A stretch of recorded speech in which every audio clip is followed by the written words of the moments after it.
नमस्कार। आज हम एक बहुत ही दिलचस्प सफर पर निकलने वाले हैं। हम जीन पियाजे के उस क्रांतिकारी सिद्धांत को समझने की कोशिश करेंगे जो ये बताता है कि एक बच्चे का दिमाग कैसे काम करता है और कैसे वो हमारे आसपास की दुनिया को समझना सीखता है। कभी सोचा है कि एक बच्चा आखिर सोचना सीखता कैसे है? मतलब एक नन्हे से शिशु से लेकर जो बस दुनिया को देखता है, एक टीनेजर तक जो मुश्किल से मुश्किल बातों पर सोच सकता है, ये पूरा कमाल होता कैसे है? चलिए आज इसी पहेली को सुलझाते हैं। तो इस सफर में हम सबसे पहले पियाजे को जानेंगे, फिर सीखने के उस रहस्य को समझेंगे जिसके बारे में उन्होंने बताया।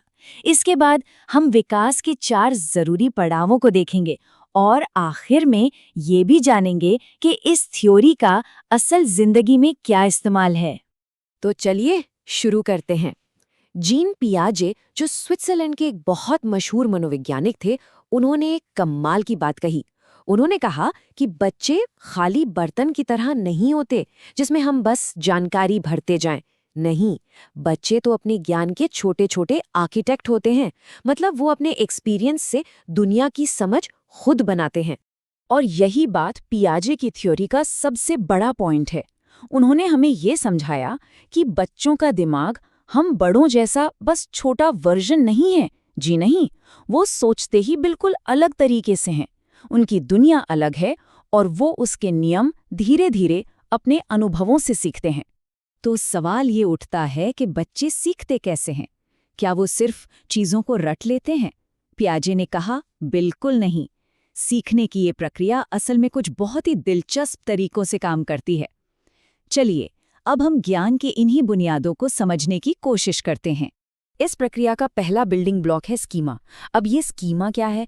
इसे आप दिमाग की एक फाइलिंग कैबिनेट की तरह सोचिए। ये एक तरह का मेंटल फोल्डर है जिसमें हम जानकारी को ऑर्गेनाइज करके रखते हैं। जैसे एक बच्चे ने 4 पैरों वाला एक जानवर देखा तो उसने उसे अपने कुत्ता वाले फोल्डर में डाल दिया। अब यहीं से खेल दिलचस्प होता है। मान लीजिए उसी बच्चे ने पहली बार एक ज़ेब्रा देखा। उसके दिमाग में तो घोड़े जैसा एक जानवर पहले से है, तो वो उसे घोड़ा कह देगा। वो नई जानकारी को अपने पुराने फोल्डर में फिट करने की कोशिश कर रहा है। इसे पियाजे ने कहा आत्मसातीकरण। लेकिन फिर कोई उसे बताता है कि नहीं, ये ज़ेब्रा है, इसके शरीर पर धारियां होती हैं। अब बच्चे को अपना पुराना फोल्डर बदलना पड़ेगा या एक नया ज़ेब्रा फोल्डर बनाना पड़ेगा। इसे कहते हैं समायोजन। और ये जो पुराने फोल्डर में फिट करने और नया फोल्डर बनाने के बीच की जद्दोजहद है ना, इसी को पियाजे ने संतुलन या इक्विलिब्रेशन कहा।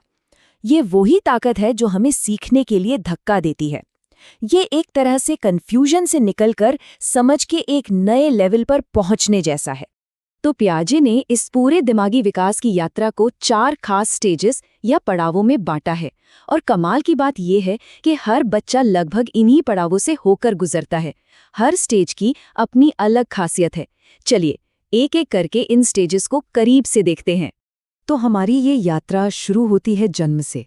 देखेंगे कि कैसे एक बच्चा सिर्फ अपने सेंसेस के जरिए दुनिया को महसूस करने से लेकर 7 साल की उम्र तक सिंबल्स और भाषा को समझना शुरू कर देता है। पहला स्टेज है सेंसरी मोटर स्टेज, जो जन्म से करीब 2 साल तक चलता है। इस दौरान बच्चा अपनी इंद्रियों यानी देखकर, सुनकर, छूकर और अपने एक्शन से ही दुनिया को सीखता है। इस स्टेज की सबसे बड़ी अचीवमेंट है ऑब्जेक्ट परमानेंस को समझना, यानी ये जानना कि कोई चीज़ अगर आंखों के सामने नहीं है तो भी उसका वजूद है। वो लुका छिपी वाला खेल याद है, जब हम चेहरा छिपाते हैं और बच्चा सोचता है कि हम गायब हो गए। इसी स्टेज में वो धीरे धीरे ये सीखता है कि चेहरा गायब नहीं हुआ, बस छिपा है। अब आता है दूसरा स्टेज, प्री ऑपरेशनल, जो 2 से 7 साल तक चलता है। यहाँ बच्चे भाषा और सिंबल्स का इस्तेमाल करना सीख जाते हैं। उनकी सोच बड़ी जादुई होती है, लेकिन उसमें लॉजिक नहीं होता।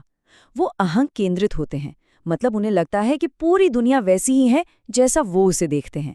वो किसी और के नज़रिए से नहीं सोच पाते। और इसी वजह से अगर आप एक चौड़े गिलास का पानी एक पतले लंबे गिलास में डाल दें तो उन्हें लगेगा कि लंबे गिलास में पानी ज़्यादा है। वो कंजर्वेशन का कॉन्सेप्ट नहीं समझ पाते। तो अब तक हमने देखा कि बच्चा इंद्रियों और प्रतीकों से सीखता है। चलिए अब उस सफर पर आगे बढ़ते हैं जहां उसकी सोच में लॉजिक आना शुरू होता है और वो सिर्फ ठोस चीजों से आगे बढ़कर विचारों की दुनिया में कदम रखता है। तीसरा स्टेज है कॉन्क्रीट ऑपरेशनल, जो करीब 7 से 11 साल की उम्र तक होता है।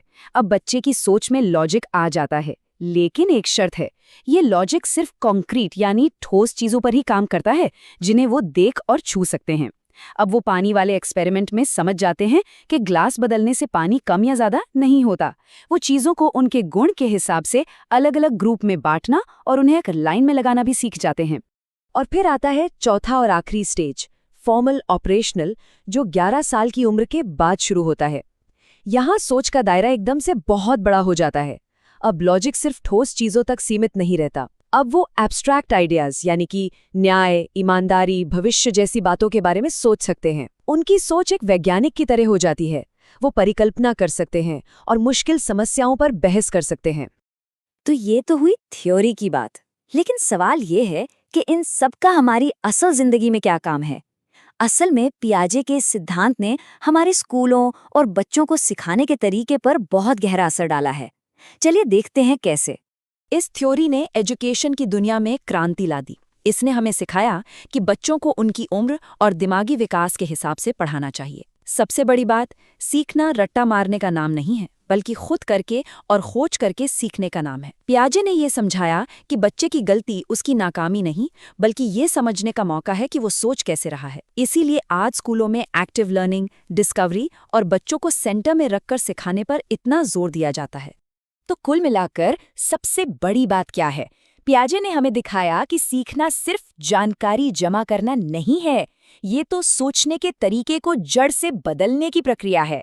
हर नए अनुभव के साथ हमारा दिमाग खुद को रीऑर्गेनाइज करता है ताकि वो दुनिया को और बेहतर तरीके से समझ सके। और अब आखिर में एक सोचने वाली बात, क्या हम बड़े होने के बाद भी कभी-कभी बच्चों की तरह नहीं सोचते? अपने रोजमर्रा के जीवन में हम किन तरीकों से अभी भी ठोस चीजों पर या अपनी भावनाओं पर आधारित होकर फैसले लेते हैं? अगली बार जब कोई मुश्किल फैसला लेना हो तो जरा सोचिएगा कि आपका दिमाग किस स्टेज में काम कर रहा है।